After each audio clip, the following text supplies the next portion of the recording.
Hello, world, and welcome back to episode number 22 of the Brothers Blue, giving you the With That Being Said podcast. We have kind of an ongoing us being shined on by certain parties, and so Andrew's been somewhat accommodating, and he's been trying to.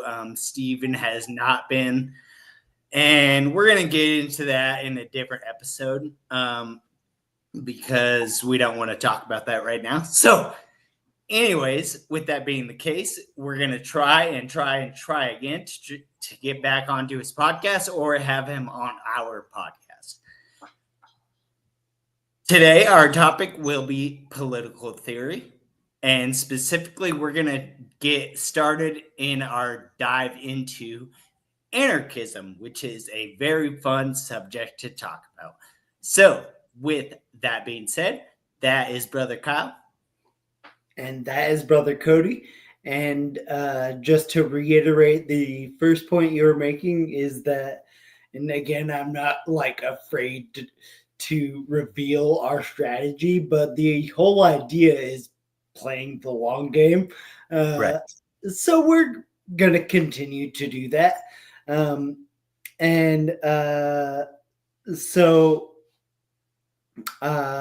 With that being said, we are talking about the topic of political theory. Right. And I will start with a paraphrase from the McGraw-Hill textbook because that is where most of my notes came from. Google and McGraw-Hill. Whether or not you consider those legitimate sources, I think is debatable, obviously. But the first quote is that really nobody knows how or why governments formed originally, but there are ultimately 4 theories that are accepted by the academic community. Before we get into those 4 theories, can I just say something? So, and because I think it's a good generalizing way to kind of look at and try to analyze these theories from, is that essentially it's why did people decide to come together? Yeah, because it's just really hard to do isolation on an individual level or even on a broader level. So yeah.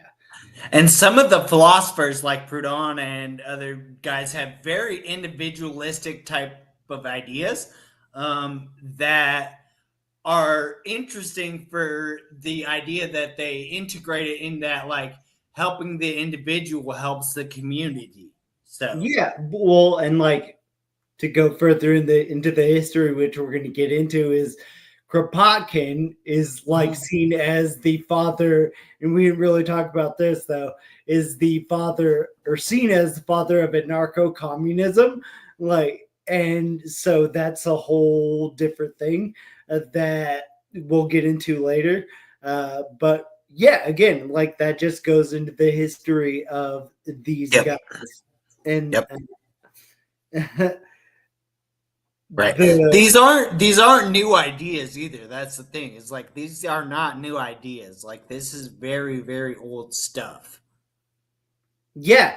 And it's funny because in a lot of these works that are communists or anarchists, you don't see those words ever.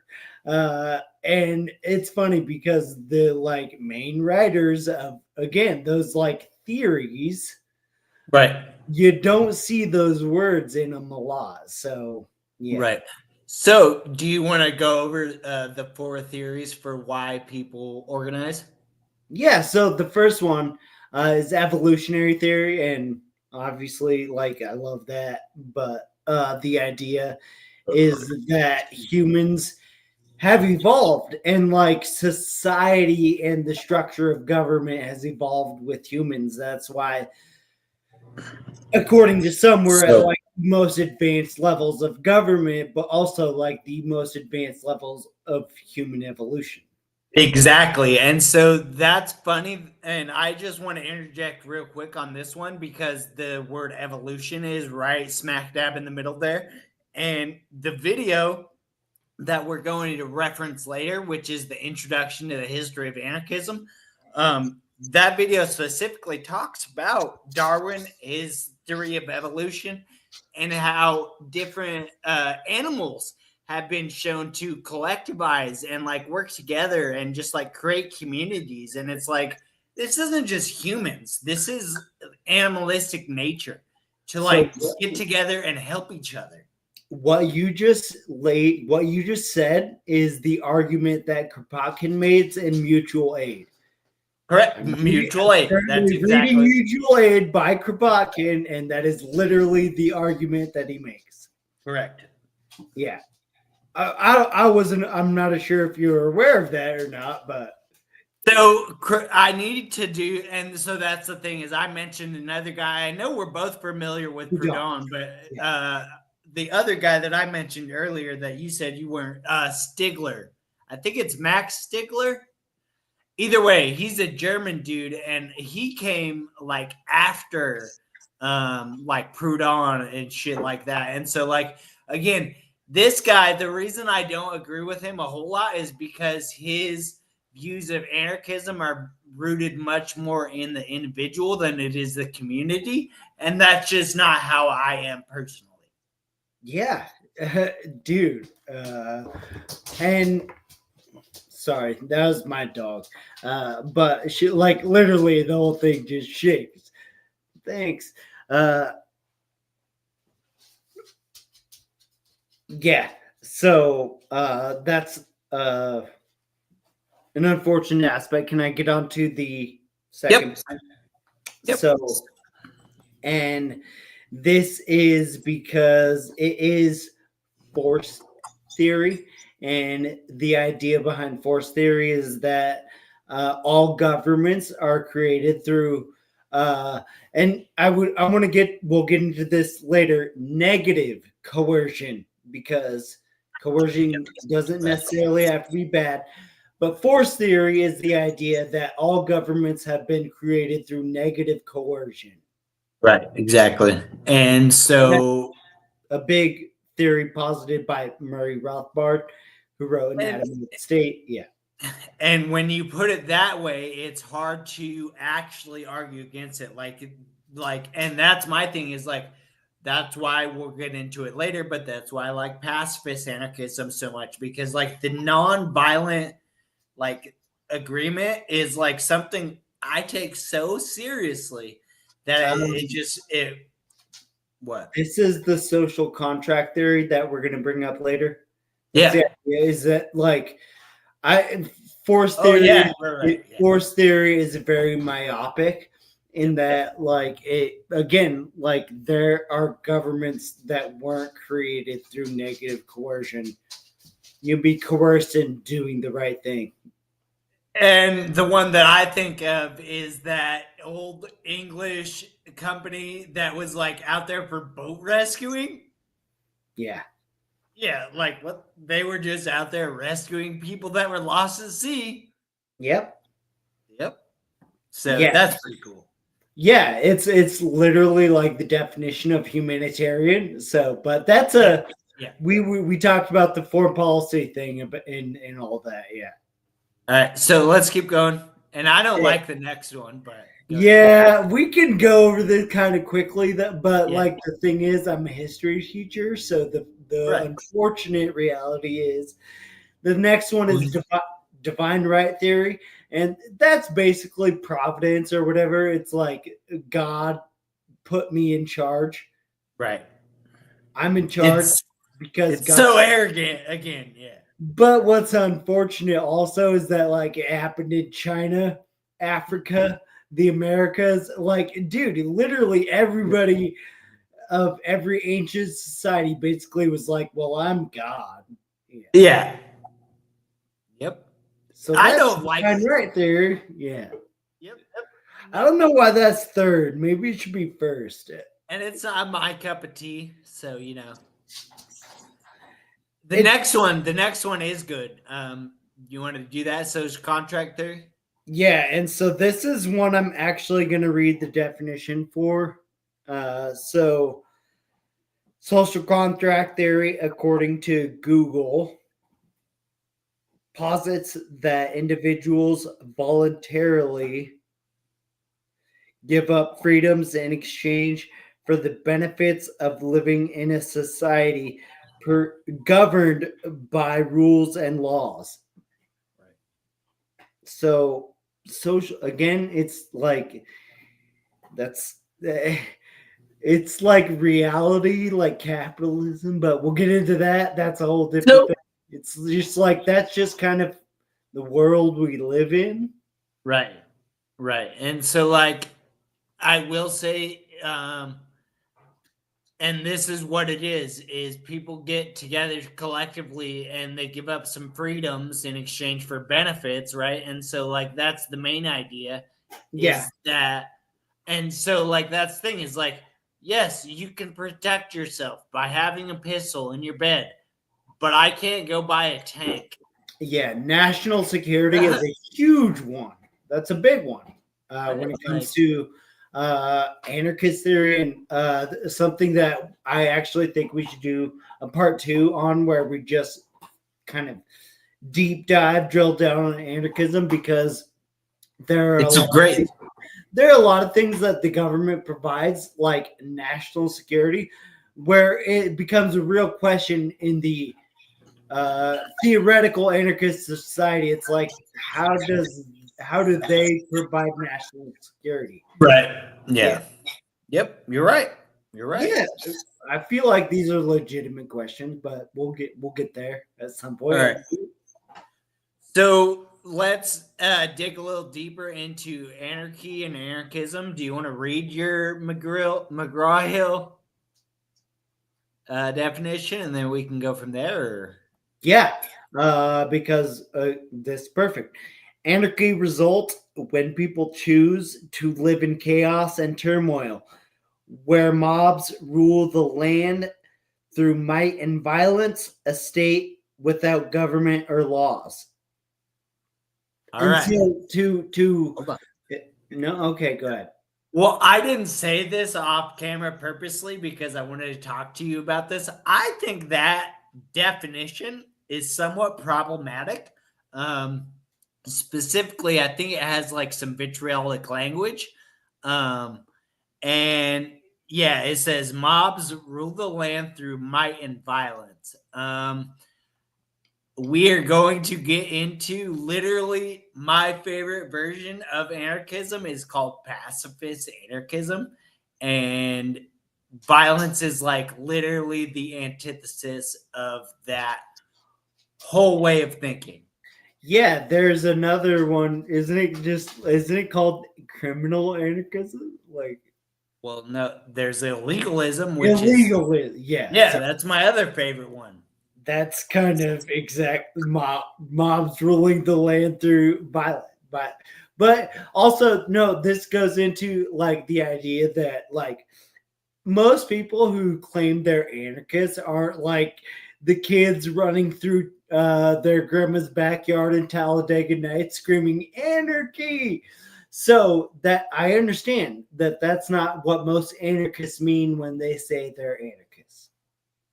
Can it be non-violent? That's my thing. Is like that's you brought up such a dumb fucking point. But so the idea, oh yeah, can criminal behavior be nonviolent? Obviously, So that's what illegalism would fall into, in my interpretation of it being a version of anarchism. got it. And so, do you want to show the definition that I have and talk about it? Yeah, that's a good idea. Yeah. So This is a definition given by a modern philosophy professor. Honestly, I don't know his name. It's Nathan something. Um, but this video is also one of the better videos. And I'm going to try to share it in the comments. And so it has this definition, and it has Kyle. I'm sharing, right? Yeah. Okay. So Part A, the universal condemnation of and opposition to all forms of closed coercive authority, political, economic, social, etc., coupled with, and see, this is why, like, that first part is like the basis of it. So I understand why there's that in there. But the second part is why I can get down with anarchism if it's interpreted this way. So, universal affirmation and promotion of freedom and equality in all spheres of human existence. So, yeah, I mean, equality for everyone. I mean, yeah, there's a lot going on there. And that's also like it reminds me of a the definition I use for fascism because again, like I teach it at school, like I have to give my students a definition of fascism, and it is very long, and it reminds me of this. Well, and there's a lot of aspects to it. It's like that's why, like, I feel like if you're gonna throw that word around, maybe you should probably know what it means. So I think this definition does a good job of giving a modern interpretation of anarchism. And specifically, like I said, I like this definition. And so maybe I'm being a little bit biased, but like this is the analysis of anarchism that I want to be happening. Yeah. And so the word choice specifically is all forms of closed coercive authority. I knew you'd love that. Yeah. Yeah, because in my opinion, the social contract is not about coercive authority; it's about coercive choices. Got it. Again, you're coerced into making the right choice. Got it. Yep. Yeah. Rather than an authority coercing you into making whatever decision. Exactly. Yeah. Exactly. So the next thing that we wanted to share is this one. And so this is a cool infographic because it shows 18 different versions of anarchism. And my favorite is here, and Kyle's favorite is here. So I'll start with mine. And this is the top right one. Pacifist anarchism, in my opinion, should achieve progress through nonviolent revolution. Because honestly, I think that's where we are. I think we are in a very dire situation that pretty much is going to require revolution. And I'm hoping it can be done in a nonviolent way. Yeah, my graphic is showing something entirely different, which is funny because yeah, yours is 6x4 and mine, yeah. Either way, yeah, he does. I really hope you share this video because it is so good in the idea that I feel like a lot of these fall into everyday anarchism in that like Sure. every day you can do a little bit this, a little bit that. But yeah, pacifist anarchism I feel like is more holistic and yeah, when it comes to anarchy like as a theory period. Yeah.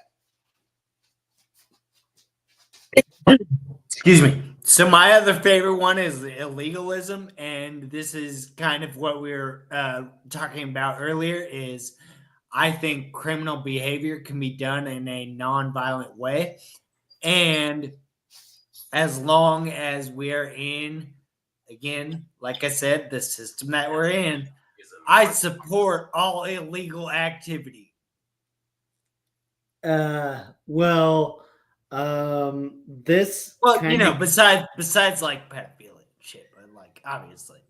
this actually, I think it would be a good topic for a further conversation because, uh, yeah, if you don't have a legal, like, Yeah, yeah. yeah, the other option I feel like is a moral code, and like then rules of society are based on moral Right. code, Right. codes of morality instead of legal codes.